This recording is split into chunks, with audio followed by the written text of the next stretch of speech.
வணக்கம் மக்களே, welcome to PYN movie review Tamil. So இந்த நம்ம எந்த மூவியோட ரிவ்யூ பற்றி பார்க்க போகிறோன்னா I know what you did last summer மூவியோட ரிவ்யூ தான் ஃப்ரெண்ட்ஸ் பார்க்க போகிறோம். இந்த படத்தில் 5 ஃப்ரெண்ட்ஸ் வந்து பார்த்திங்கன்னா ஒரு மலை ரோட்டில் ரோட்டோரமாக காரில் நின்று ரோட்டில் நின்று வந்து பார்த்திங்கன்னா ரோட்டில் நின்று வந்து பார்த்திங்கன்னா பேசிகிட்டு இருக்காங்க.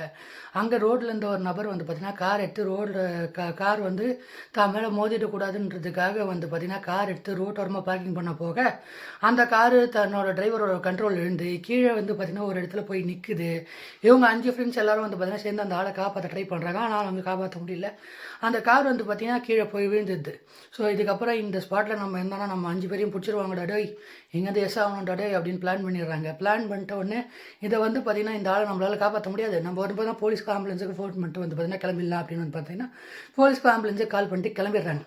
கிளம்புனா கரெக்டாக கொஞ்சம் ஒரு வருஷம் கழிச்சு வந்து பார்த்திங்கன்னா கரெக்டாக ஒரு பொண்ணுக்கு வந்து பார்த்திங்கன்னா ஒரு இன்விடேஷன் கார்டு வருது. அந்த 5 ஃப்ரெண்ட்ஸில் ஒரு பொண்ணுக்கு இன்விடேஷன் கார்டு வருது. அதில் I know what you did last summer அப்படின்னு வந்து பார்த்திங்கன்னா எழுதியிருக்கு.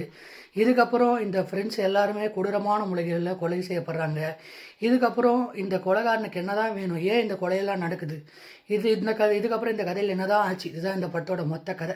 ஸோ இந்த கதையில் மேண்டலின் கிளின் ஆகட்டும், அதே நேரத்தில் சேஸ்வி ஒண்டர்ஸ் ஆகட்டும், அவங்க கொடுத்த ரோலை அவங்க சூப்பராக பண்ணியிருக்காங்க அப்படின்னே வந்து பார்த்தீங்கன்னா நான் சொல்லுவேன். இந்த படத்தில் அந்த கொலை செய்யப்பட்டதுக்கு முன்னாடி அந்த அடுத்தது யாரை கொலை செய்ய போகிறாங்களோ அப்படின்ற மாதிரி அந்த பரபரப்பை இன்னும் கொஞ்சம் அதிகமாகவே மெயின்டைன் பண்ணியிருக்கலாம். இங்கே அதிகமாக வந்து பார்த்திங்கன்னா கொஞ்சம் பேசிகிட்டே தான் இருக்காங்க. அது வந்து பார்த்திங்கன்னா இன்னும் கொஞ்சம் லெட் டவுன் ஆன மாதிரி வந்து பார்த்திங்கன்னா ஒரு ஃபீல் எனக்கு இந்த படத்தில் வந்து பார்த்திங்கன்னா இருந்தது. குறிப்பாக இந்த படத்தில் இந்த மாதிரி சீரியல்கள் படத்துலலாம் நிறைய ரத்தம் தெரிகிற மாதிரி சீன் இருக்கும். ஆனால் வந்து பார்த்திங்கன்னா இதில் அந்த மாதிரி எதுவுமே வந்து பார்த்திங்கன்னா எல்லாமே வந்து பார்த்திங்கன்னா ரொம்ப கம்மியாக இருக்குது அப்படின்னா வந்து பார்த்திங்கன்னா நான் சொல்லுவேன். இதை தவிர்த்து அந்த ஆஸ்டின் கேம்பல் ஆகட்டும், அதே நேரத்தில் சாரா பிட்ஜ் ஆகட்டும், அதே நேரத்தில் ஜெனிஃபர் லூயி ஹாவர்ட் அவங்க தான் வந்து பார்த்தீங்கன்னா லாஸ்ட் படத்தில் சீரியல்கள் இருக்குன்னு தப்பிச்சிருப்பாங்க, அவங்களாகட்டும். அப்புறம் அப்புறம் ஃப்ரெண்ட்ஸி ஜூனியர் ஆகட்டும், இவங்க எல்லாரும் வந்து பார்த்திங்கன்னா இந்த படத்தில் வந்து பார்த்திங்கன்னா ஒரு போர்ஷனில் வந்து பார்த்திங்கன்னா வராங்க. அவங்க அதுக்கப்புறம் பிராண்டி, இதுக்கப்புறம் வந்து பார்த்திங்கன்னா ஆஸ்டின் நிக்கோல்ஸு, பில்லி கேம்பிள், அது தவிர்த்து வந்து பார்த்திங்கன்னா ட்ரிக் வித்தர்ஸு, அதுக்கப்புறம் ஜோனா கிங்கு, இவங்கெல்லாம் வந்து பார்த்திங்கன்னா இவங்க கொடுத்த ரோலை சூப்பராக வந்து பார்த்திங்கன்னா பண்ணியிருக்காங்க. இவங்கெல்லாம் இந்த கதையில் வந்து பார்த்திங்கன்னா ஒரு மேஜர் ரோலை ப்ளே பண்ணி அந்த போர்ஷன் எப்படி சொல்கிறது, அந்த கதை இப்போ விழப்போகிற நேரத்தில் காப்பாற்றிட்டாங்கப்பா அப்படின்ற மாதிரி வந்து பார்த்திங்கன்னா ஒரு ஃபீலை வந்து பார்த்திங்கன்னா இவங்க கொடுத்துட்டாங்க.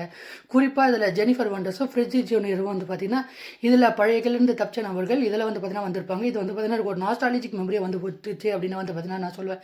இதை தவிர்த்து அந்த சவுண்ட் டிசைனிங் வந்து பார்த்திங்கன்னா இந்த படத்தில் வந்து பார்த்திங்கன்னா ரொம்ப நல்லா இருந்தது. ஆனால் இந்த படத்தில் ரொம்ப நாள் பேசிகிட்டே இருக்காங்க, அதில் ஒரு நெகட்டிவாக எனக்கு வந்து பார்த்திங்கன்னா பட்டுது.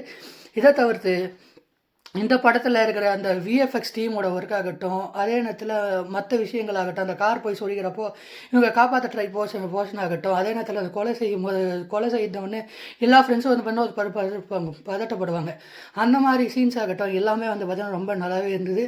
இதை தவிர்த்து இந்த படத்தில் வந்து பார்த்திங்கன்னா யார் கில்லர் அப்படின்றது வந்து பார்த்திங்கன்னா கொஞ்சம் நேரம் சஸ்பென்ஸாகவே மெயின்டைன் பண்ணுது. ஒரு ஃபஸ்ட் ஹாஃபுக்கு அப்புறமே நம்ம பார்த்திங்கன்னா இவர் தான் கில்லர் அப்படின்றவங்க பார்த்திங்கன்னா நம்ம ப்ரிடிக்ட் பண்ணியிருப்போம். அதே தான் வந்து பார்த்திங்கன்னா இந்த படத்தில் நடந்தது எனக்கு. ஏன்னா நான் ப்ரிடிக்ட் பண்ண ஒரு நம்பர் தான் இவராக தான் கில்லராக இருக்கும்னு நான் நினச்சேன். அவரே தான் வந்து பார்த்திங்கன்னா கில்லராக இருந்தார். ஸோ இந்த படமும் வந்து பார்த்திங்கன்னா அந்த சஸ்பென்ஸை வந்து பார்த்திங்கன்னா அவங்க மெயின்டைன் பண்ணால் கொஞ்சம் வந்து பார்த்திங்கன்னா கோட்டை விட்டாங்க. இதை தவிர்த்து இந்த படத்தில் வந்து பார்த்திங்கன்னா எல்லாமே வந்து பார்த்திங்கன்னா ரொம்ப நல்லா இருந்தது.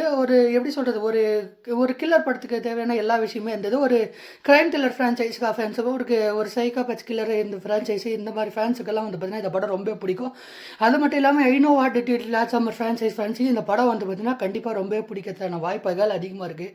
ஸோ இந்த படத்துக்கு நான் 5க்கு சாலிடாக 3.8 ஸ்டார் ரேட்டிங் தருவேன். ரொம்ப நல்ல படம். ஆனால் நான் இன்னும் கொஞ்சம் மிஸ்டேக் பண்ணிட்டாங்க. ரொம்ப நேரம் பேசிகிட்டே வந்து பார்த்திங்கன்னா டைம் வேஸ்ட் பண்ணிட்டாங்க.